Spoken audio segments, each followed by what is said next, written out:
আমাদেরকে নতুন একটা অধ্যায়ের উপরে, অর্থাৎ আমরা ভেক্টর অধ্যায় গতদিন পর্যন্ত শেষ করছি। আজ তোমাদের সাথে নতুন যে অধ্যায় আমি ক্লাস নেব সেটা হচ্ছে গতিবিদ্যা তৃতীয় অধ্যায়, যেটা আছে পদার্থবিজ্ঞান প্রথম পত্রের তৃতীয় অধ্যায়। তো তৃতীয় অধ্যায়ের ভিতরে আমরা প্রথমে আমাদের যেটা আসবে, যেমন প্রসঙ্গ কাঠামো।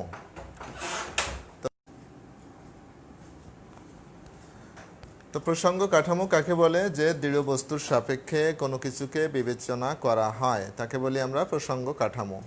এই প্রসঙ্গ কাঠামো আবার তিন ধরনের সাধারণত হয়ে থাকে আমাদের বইয়ে।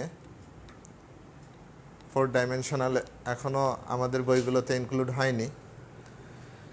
তো আমরা প্রসঙ্গ কাঠামোর ক্ষেত্রে যেমন আমরা বলতে পারি যে একমাত্রিক প্রসঙ্গ কাঠামো।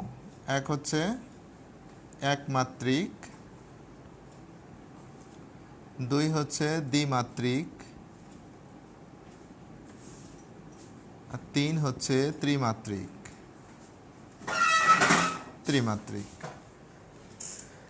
এখন এই যে একমাত্রিক প্রসঙ্গ কাঠামো এবং দ্বিমাত্রিক প্রসঙ্গ কাঠামো এবং ত্রিমাত্রিক প্রসঙ্গ কাঠামো, এখানে একমাত্রিক প্রসঙ্গ কাঠামোর জন্য আমরা বলতে পারি যখন একটা অক্ষ বিবেচিত হয় সেটা আসলে একমাত্রিক কাঠামো। দ্বিমাত্রিক হতে গেলে যেখানে দুইটা অক্ষ ব্যবস্থা থাকে, এক্স অক্ষ এবং ওয়াই অক্ষ, এটা হচ্ছে দ্বিমাত্রিক কাঠামো, যেটা তল বিবেচিত হয়। ত্রিমাত্রিক কাঠামো বলতে গেলে যেখানে তিনটা অক্ষ এক্স, ওয়াই এবং জেড এরকমভাবে বিবেচিত হয়। তো আমাদের জানার বিষয় হচ্ছে যে একমাত্রিক কাঠামোর যে উদাহরণগুলো কি হতে পারে। আর এই উদাহরণটা জানার জন্য আরও একটা বিষয় আমাদের জানতে হবে। যেমন আমরা যদি বলি যে এক্স অক্ষ বরাবর একটা পিঁপড়া চলছে, এক্স অক্ষের উপর একটা পিঁপড়া চলছে। ধরো এখানে আছে, এটা আমাদের একটা অক্ষ,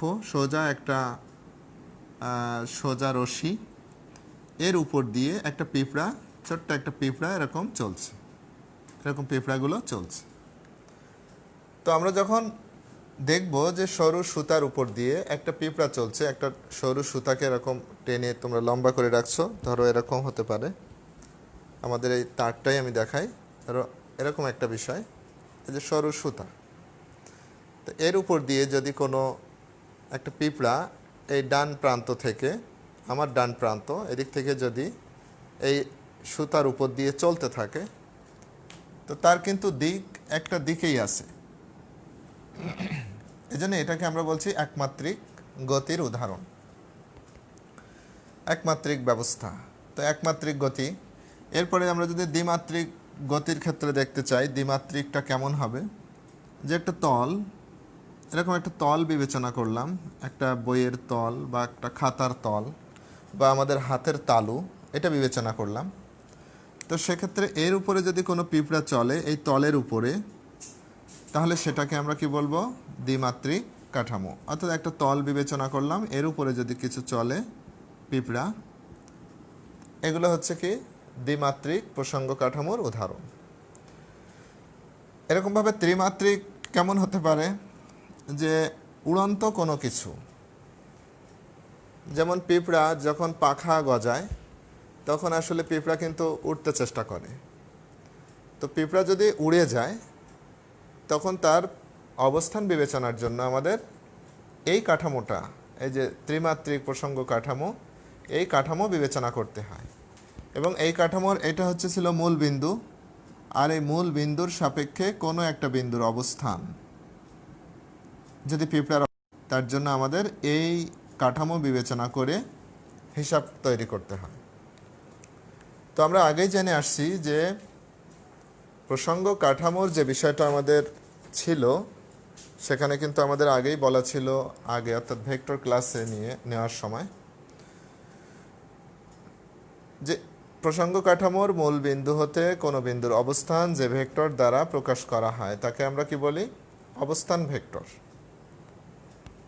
আবার এটা দিয়ে যদি আমরা কোনো এরকম কোনো একটা ব্যাসার্ধ বিবেচনা করে যদি এটাকে একটা বৃত্ত মতো এঁকে ফেললাম, এক্ষেত্রে সব জায়গায় কি আছে, সমান একটা অবস্থা হয় তার ব্যাসার্ধগুলো। তো এটাকে আবার ব্যাসার্ধ ভেক্টরও বলা হয়। তাহলে আমরা এখানে দেখলাম যে অবস্থান ভেক্টর, তার অন্য নাম হচ্ছে ব্যাসার্ধ ভেক্টর। তো আমরা যেন নামটা ভুলে না যাই। তো আবার একটু রিপিট করতেছি আমি।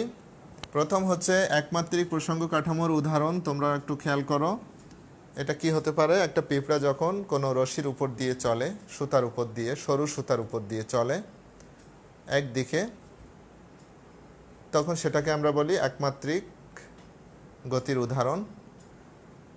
দ্বিমাত্রিক হচ্ছে একটা তল, যেমন আমি এই তলের উপরে দাঁড়িয়ে হাঁটতেছি, এটা হচ্ছে দ্বিমাত্রিক গতির উদাহরণ।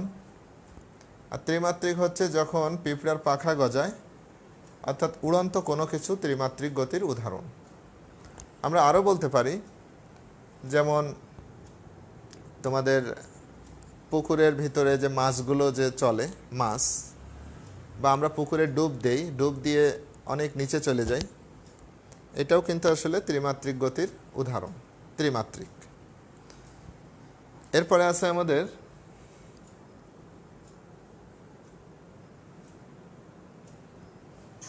গতির আলোচনার ক্ষেত্রে আমাদের আরেকটু পরিষ্কার করতে হবে গতি।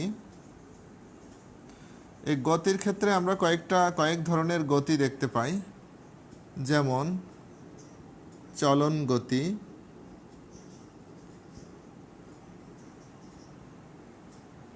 ঘূর্ণন গতি।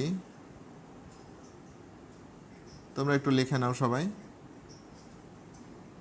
চলন ঘূর্ণন গতি, চলন ঘূর্ণন গতি।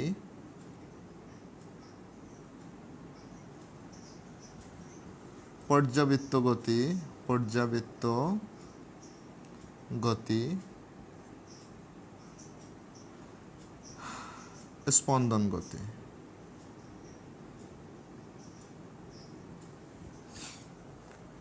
তো গতির আলোচনার জন্য আমাদের বেশ কয়েকটা বিষয় আমরা দেখতে হবে, যেমন চলন গতি, ঘূর্ণন গতি, চলন ঘূর্ণন গতি। এগুলো পরবর্তীতে আমাদের অন্যান্য চ্যাপ্টারের ভিতরে এদের ডিটেলস আলোচনা আছে। আমরা সংক্ষিপ্তভাবে আলোচনা করতেছি, যেহেতু অনেকগুলো চ্যাপ্টার সামনে যে আছে আমাদের, সেসব চ্যাপ্টারের ভিতরে এদের প্রত্যেকের আলোচনা আলাদা আলাদাভাবে আছে। তো চলন গতি, আমরা প্রথমে যদি চলন গতির কথা বলি, চলন গতি অর্থাৎ কোনো বস্তু যখন কোনো দিকে চলতে থাকে, তো এটাকে আমরা বলি চলন গতি। এই চলন গতি আবার দুই ধরনের হয়। একটা হচ্ছে সরল চলন গতি, চলন গতি, আর দুই হচ্ছে বক্র চলন গতি, বক্র চলন গতি। এখন সরল চলন গতি কি, যে একটা সোজা রাস্তার উপরে একটা গাড়ি চলছে, এটা সরল চলন গতির উদাহরণ। সোজা রাস্তা, একেবারে সোজা একটা রাস্তা, এর উপরে যদি কোনো গাড়ি চলে এভাবে, এটা হচ্ছে সরল চলন গতির উদাহরণ। বক্র চলন গতি, একটা বৃত্তাকার রাস্তা অথবা আঁকাবাঁকা রাস্তা, পাহাড়ি রাস্তা, এগুলোর উপরে যদি কিছু চলে কোনো গাড়ি, তা সেটাকে আমরা বলি বক্র চলন গতি, অথবা বৃত্তাকার পথ হতে পারে। তো এভাবে আমাদের এগুলোকে ধারণা রাখতে হবে। এরপর আছে ঘূর্ণন গতি।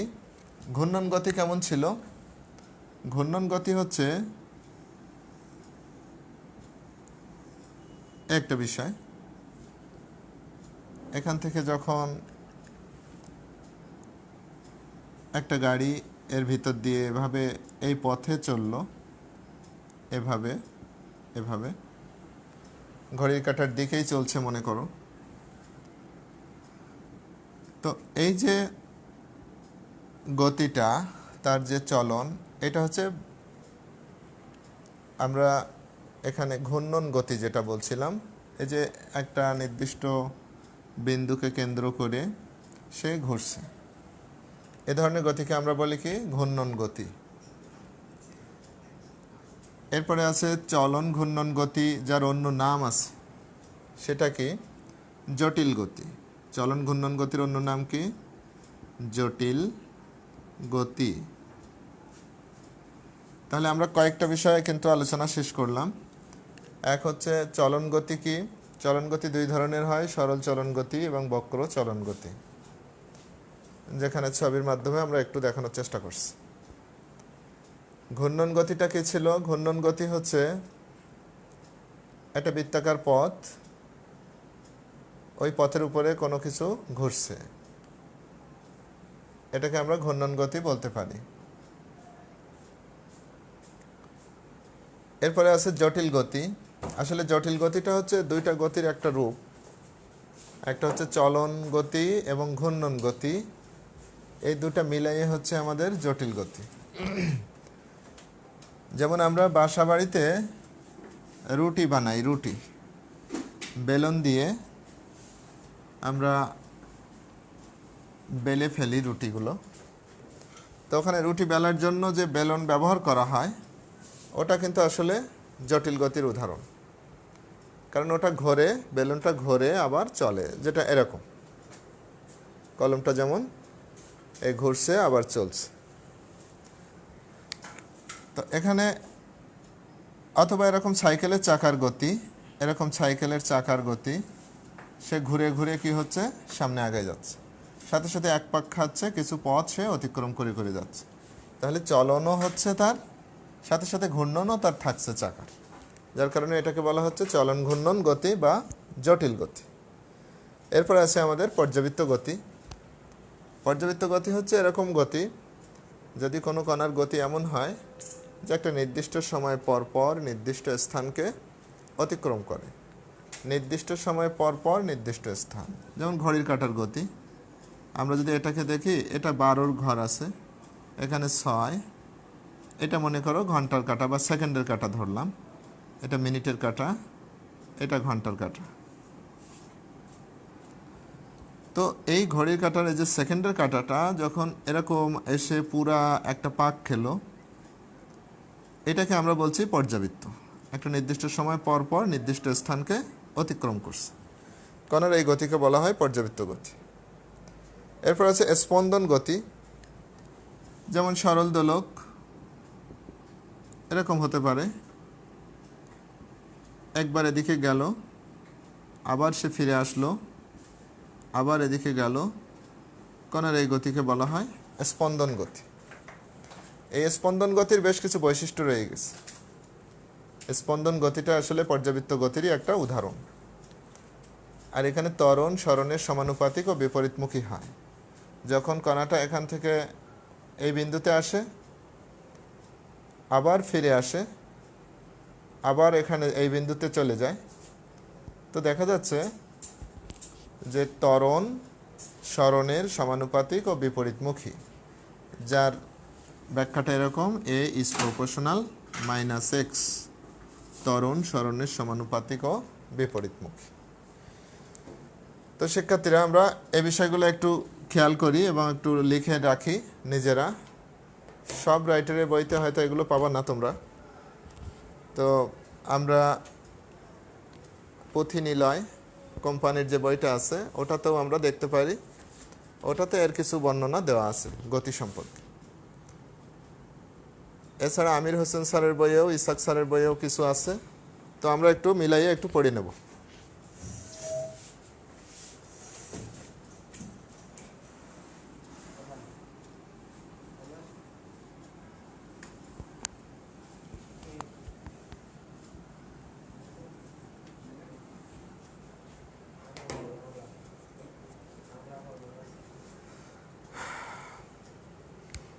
এবার আমরা আসি সরণ।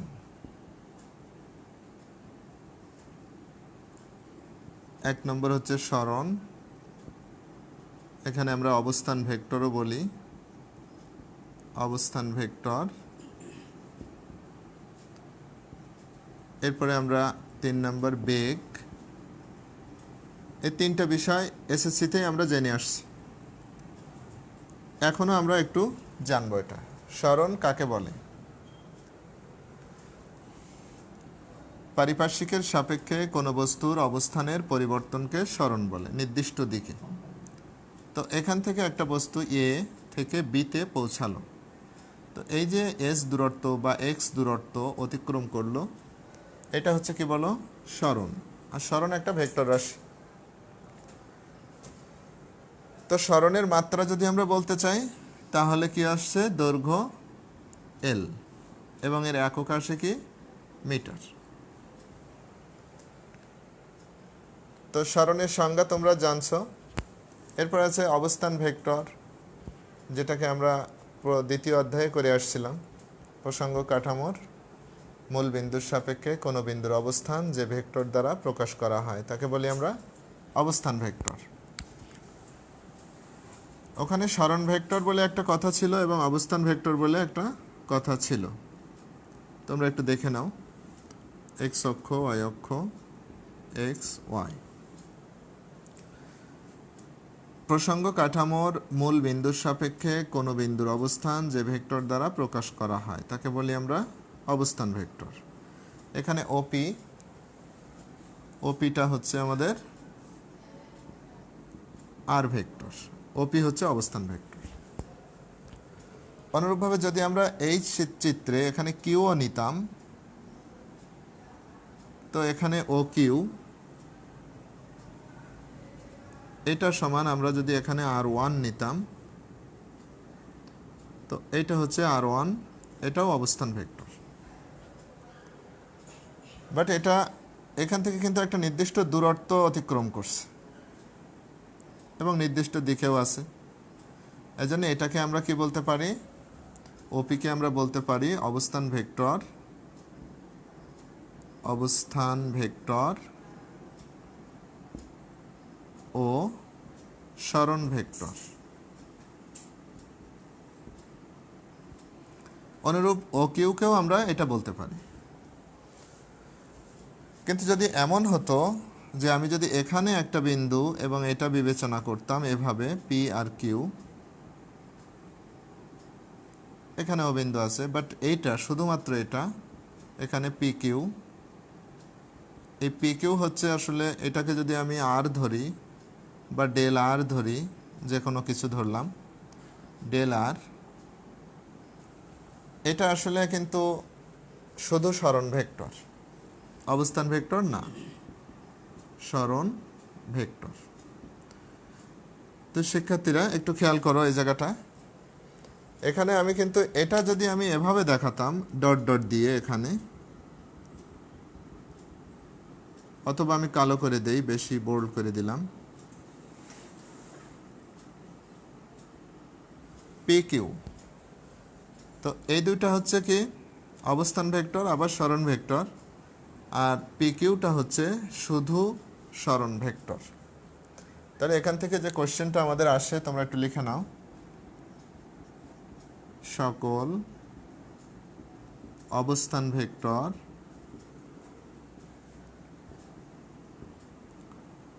সরণ ভেক্টর, কিন্তু সব সরণ ভেক্টর অবস্থান ভেক্টর নয়। তাহলে আমাদের কোশ্চেনটা এটা আসলো কি? সকল অবস্থান ভেক্টর সরণ ভেক্টর, কিন্তু সব সরণ ভেক্টর অবস্থান ভেক্টর নয়। আমাদের অনেক কথা লেখার দরকার নেই, আমরা শুধু অবস্থান ভেক্টরের সংজ্ঞাটা দিব। সংজ্ঞাটা কি? প্রসঙ্গ কাঠামোর মূল বিন্দুর সাপেক্ষে কোনো বিন্দুর অবস্থান যে ভেক্টর দ্বারা প্রকাশ করা হয় তাকে বলে অবস্থান ভেক্টর। এখানে চিত্রে কয়ে আমরা দেখতে পাচ্ছি, আমরা একটা চিত্র দিয়েও বোঝাতে পারতাম। চিত্র ক এবং খ দিলাম। চিত্র কয়ে দেখা যাচ্ছে যে ওপি এটা সমান আর ভেক্টর, এটা কিন্তু আসলে সরণ ভেক্টরও হবে আবার অবস্থান ভেক্টরও হয়। সাথে সাথে ও কিউ, এটা আর ওয়ান ধরেছি আমরা, এটাকেও আমরা কি বলতে পারি? এটা সরণ ভেক্টরও হবে আবার অবস্থান ভেক্টরও হয়, কারণ এটা মূল বিন্দুর সাথে তুলনা করছে মূল বিন্দুর থেকে।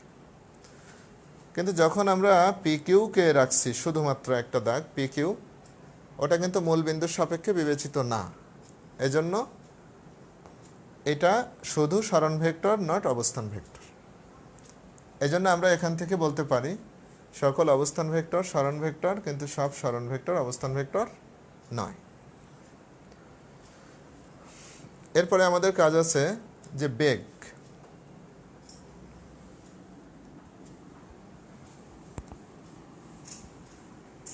আমরা বেগে একটু দেখব।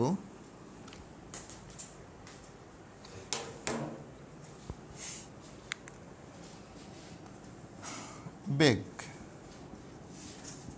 বেগ কাকে বলি? এখন বেগের আরেকটা বিষয় একটু খেয়াল করো। বেগ, তাৎক্ষণিক বেগ, তাৎক্ষণিক বেগ, আর সাথে আরো একটা হচ্ছে গড় বেগ। এই আলোচনাটা আমরা যতটুকু পারি দেখি। বেগ কাকে বলে? সময়ের সাথে কোনো বস্তুর অবস্থান ভেক্টরের পরিবর্তনের হারকে কি বলি আমরা? বেগ বলি। অথবা শুধু সরণের পরিবর্তনের হারকে বেগ বলি। যদি সরণ x হয় আর টাইম যদি t হয়, তাহলে v সমান x/t। এটা আমরা লিখতে পারি। এটাকে আমরা আরেকটু ভিন্নভাবে লিখতে পারি, যেটা এসএসসিতেও আমরা জেনে আসছি। v সমান ডেল এক্স আর ডেল টি, এটাও আমরা লিখতে পারি। অর্থাৎ এখান থেকে কিভাবে আসলো? এরকমভাবে v সমান x2 বিয়োগ x1 বাই t2 বিয়োগ t1 সমান del x by del t. এটা আমরা বেগের সমীকরণকে এরকমভাবে আমরা দেখছি। এখন যেহেতু একটু বড় ক্লাস, মানে ওই তুলনায় এসএসসির তুলনায় ইন্টারমিডিয়েট আরেকটু আপগ্রেড, তো সেক্ষেত্রে আমরা এখানে এই ডেলটাকে এভাবে লিখছি, এটাকে ক্ষুদ্র বলছিলাম। এখন আমরা অতি ক্ষুদ্র অবস্থা যখন দেখব, তখন আমাদের লিখতে হবে কি? D x d t. এইটা যেটাকে তাৎক্ষণিক অবস্থা বিবেচনা করা হয়। তাহলে বেগের সংজ্ঞা হচ্ছে নির্দিষ্ট দিকে কোনো বস্তুর অবস্থানের পরিবর্তনকে বা সরণের পরিবর্তনের হারকে বেগ বলে। অবস্থানের পরিবর্তনের হার বা সরণের পরিবর্তনের হার, একে আমরা কি বলি? বেগ বলি। তাৎক্ষণিক বেগটা শুধু একটু পার্থক্য আসবে। সময়ের ব্যবধান শূন্যের খুব কাছাকাছি হলে নির্দিষ্ট দিকে কোনো বস্তুর সরণের পরিবর্তনের হারকে তাৎক্ষণিক বেগ বলে। তাৎক্ষণিক বেগকে আমরা এ দ্বারা প্রকাশ করি। তো এ সমান limit delta t tends to 0, তাৎক্ষণিক বেগ ভি দ্বারা প্রকাশ করি, ডেল এক্স আর ডেল টি। এটা আমরা লিখতে পারি। এখানে limit delta t tends to 0, এই কথাটার অর্থ কি? এই কথাটা হচ্ছে সময়ের ব্যবধান শূন্যের খুব কাছাকাছি। আর শূন্যের খুব কাছাকাছি এমন একটা সময় যে এত সংক্ষিপ্ত সময় একটা মুহূর্তের জন্য ঘটে। আর সেই মুহূর্তের সময়টা কেমন?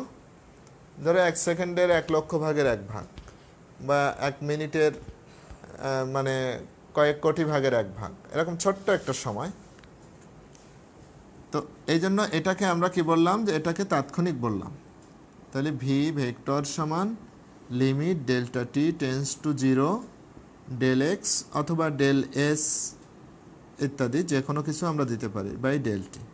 এটাকে যদি আমরা ব্যবকলনের মাধ্যমে দেখতে যাই, তখন আমরা লিখতে পারি ভি সমান d x d d t of x, d d t of x. এখানে ডি ডিটি হচ্ছে ব্যবকলন, টি এর সাপেক্ষে এক্স এর অন্তরক সহগ। তাহলে একটা রাশিকে আমরা সময় সাপেক্ষে সরণের যে পরিবর্তনের হার, এটাকে আমরা বেগ বললাম। এখন শিক্ষার্থীরা একটা বিষয় একটু খেয়াল করো তোমরা, সেটা হচ্ছে তাৎক্ষণিক যে বেগ আছে সেটা কেমন ছিল আমাদের? তাৎক্ষণিক বেগটা হচ্ছে একটা নির্দিষ্ট মুহূর্তের জন্য বেগ, যেটাকে আমরা লেখচিত্রে যদি দেখাতে যাই,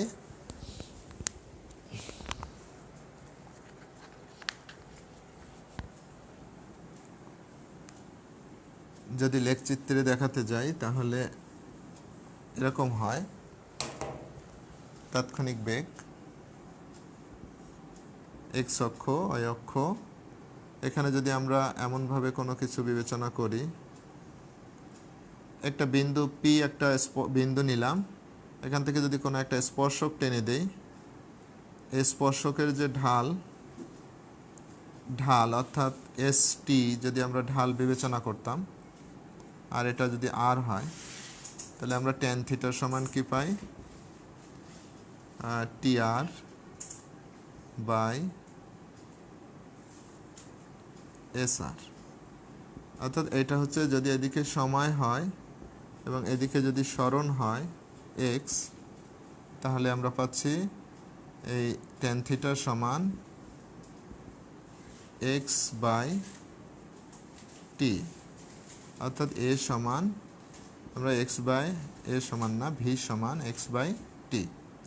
এটাকে অতি ক্ষুদ্র অবস্থার জন্য আমরা ডিএক্স বাই ডিটি লিখতে পারি। তাহলে যে কোনো লেখচিত্রের অবস্থান বনাম সময়ের ক্ষেত্রে তাদের যে ঢাল হবে, সে ঢালটা কি নির্দেশ করবে? বেগ নির্দেশ করে। আর যদি বেগ বনাম সময়ের লেখচিত্র হয়, তার যে ঢাল হয় সেটা হচ্ছে ত্বরণ নির্দেশ করে। তো শিক্ষার্থীরা আমরা এটা মাথায় রাখি। সামনে ক্লাসে আমরা গড় বেগ নিয়ে আলোচনা করব এবং ত্বরণ, তাৎক্ষণিক ত্বরণ এবং গড় ত্বরণের কিছু বিষয় নিয়ে আলোচনা করে দেব ইনশাল্লাহ। তো তোমরা একটু অনুসরণ করার চেষ্টা করো, আর মূল বইগুলো থেকে অন্তত প্রথম 5টা পেজ তোমরা রিডিং পড়ে ফেলো। তো ঠিক আছে, আজ এই পর্যন্তই থাকুক।